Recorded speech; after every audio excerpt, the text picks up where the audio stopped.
and welcome to ESC TV Conversations here at the ESC conference in Barcelona in 2022.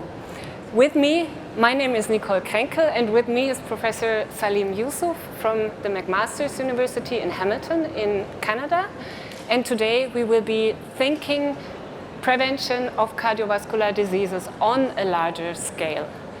You know Professor Yusuf from his many high-ranking and highly cited publications on prevention of cardiovascular diseases, and he especially went into countries that normally are not covered by all our high-flying clinical trials. And you also caused a little bit of debate from time to time, and I have to say I really appreciate that, because discussion always brings the field forward. So I'm really happy to have you here at ESC Conversations. Welcome. Thank you. So many of us are dealing on a day-to-day basis with managing established cardiovascular risk factors in our patients. We are treating events in patients that have already happened. But then we have to remember that there is no cure, there is no fix-it for atherosclerotic cardiovascular disease currently. We don't have that. It is a progressive disease, and it very often starts very young in an individual's life. So what is your take on it? When should prevention start in the life of a person? I think prevention is a lifelong effort, and it's a strategy, and the strategy should be very early from birth onwards. Now, obviously, that doesn't mean you do the same thing when somebody's a baby versus somebody's an adolescent, whereas somebody's in middle-aged. You do different things. So some things like avoiding tobacco can be lifelong, and you start early. Keeping your weight reasonable within normal is something that should be advocated lifelong. Being active, physically active, should be lifelong. We often think of drugs, but drugs should be highly targeted at higher risk groups, and these higher risk groups are those who are older individuals or have some other cofactors that increases the risk. So we are now very excited about especially the novel drugs that we can give in those high-risk groups. We have SGLT2 inhibitors that are flying high in any trial with the population of metabolic diseases. We have the SGLT2 inhibitor. We have the PCSK9 inhibitors with the new formulations that you can give them only every couple of months, and still you will have an effective lowering of cholesterol. But then they are usually very expensive, so we are going towards a medicine of the rich. And then, but we have this epidemiology, we have this high rates of cardiovascular diseases, and they are associated with a higher blood pressure and with dyslipidemias, and we have them especially in the countries with a low and middle income. So how can we tackle this on a global scale? I think the first thing, there are multiple levels of prevention. The first is to have an environment that is conducive to prevention. So if it's an environment where people walk, you automatically get activity. If healthier diets are more commonly available and appreciated, people will naturally eat healthy diets. If smoking rates are reduced, that will also go down. These three are the biggest causes of cardiovascular disease. Now, as people get older, and you get to an age where there are specific risk factors like LDL or triglycerides, elevated triglycerides, or elevated blood pressure, you treat them. And for all of these, we have simple drugs right now, like a statin for dyslipidemia, a large number of different classes of drugs for hypertension. So you treat them when they have that. Now, I would only use the expensive drugs in people who have much higher risk after these drugs, the simpler drugs have been used and tried. And so, for instance, PCSK9 inhibitors although they're a medical marvel, I think economically we cannot afford them to give it to everybody. Yes. So again, use it selectively, careful, high-risk people who absolutely need it. You have pioneered the polypill approach, especially in those populations in those countries with the high levels and middle and lower income. What do you think is the role of the polypill in the global? Well, the polypill is simply a delivery mechanism. We use drugs that are commonly available, like an ACE inhibitor or a beta blocker to lower blood pressure, low dose aspirin, and low dose statins. And all three classes together will give you a 50 to 75% reduction in the risk of future events. So it's really taking the old drugs and building on it. That's the first step. And that has recently shown to reduce cardiovascular disease by 50% compared to what people do in usual practice. And there is a lot of discussion about, or there has been a lot of discussion about potential side effects, because you spoke, there is a statin included, then...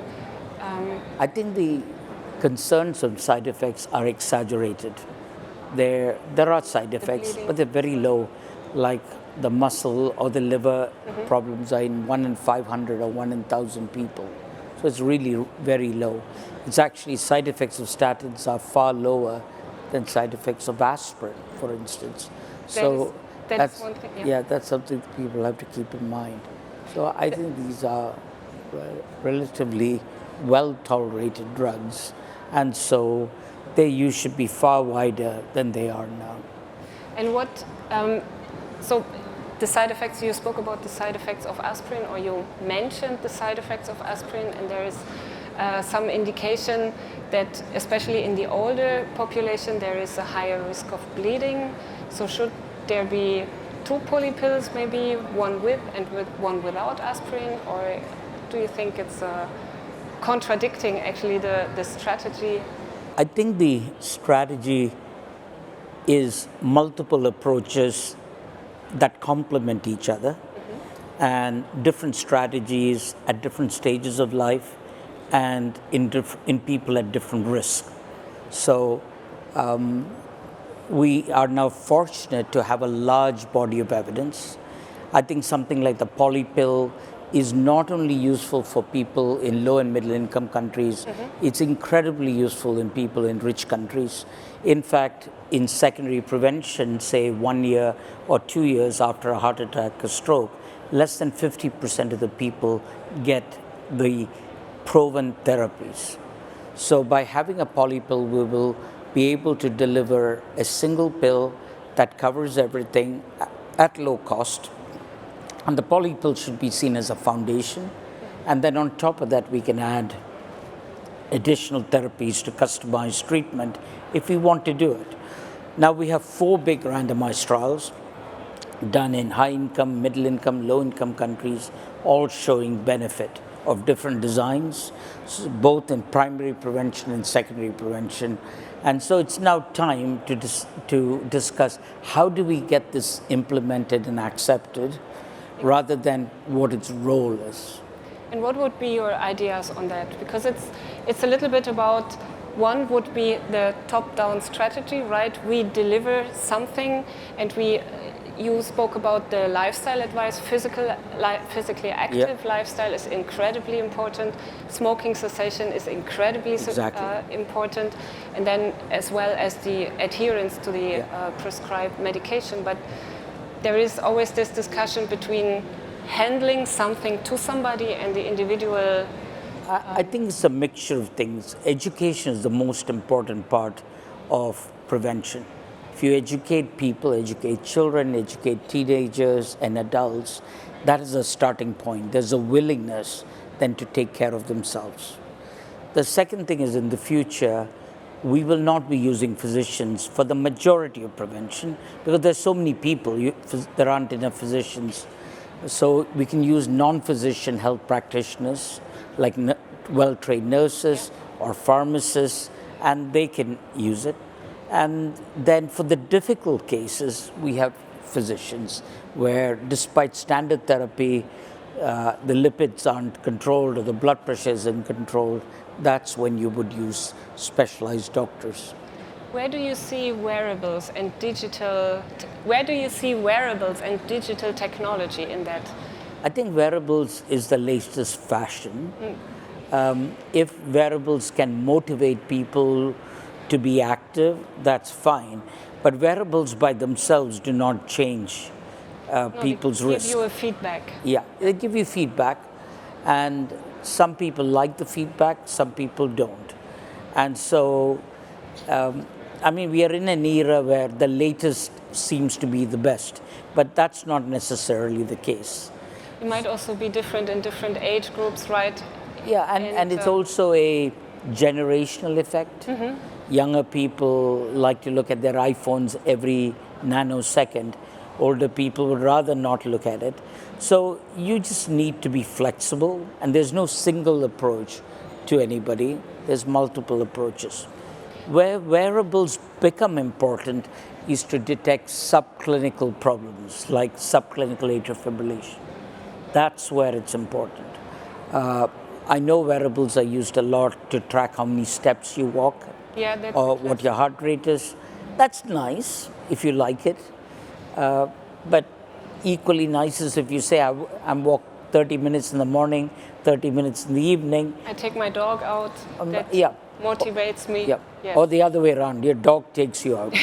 Indeed. Yeah. And while we are speaking about company, what about peer groups? Because I think that's very important, because lifestyle changes are easier to sustain if you're part of a group that thinks alike and does things together. Yep. And it is not only an issue of doing more activity or eating the right thing, there is a social element to it. The social element is very important in cardiovascular disease prevention, because social support, social interaction, social cohesion has all been shown to be useful. Part of it is people just are happier being with other people, and that's good.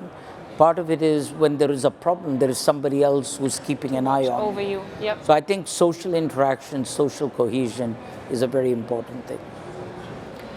And I thank you for that. Thank you for your insight, and thank you for being here with us at ESC TV in 2022. My pleasure, Nicolle. Thank you.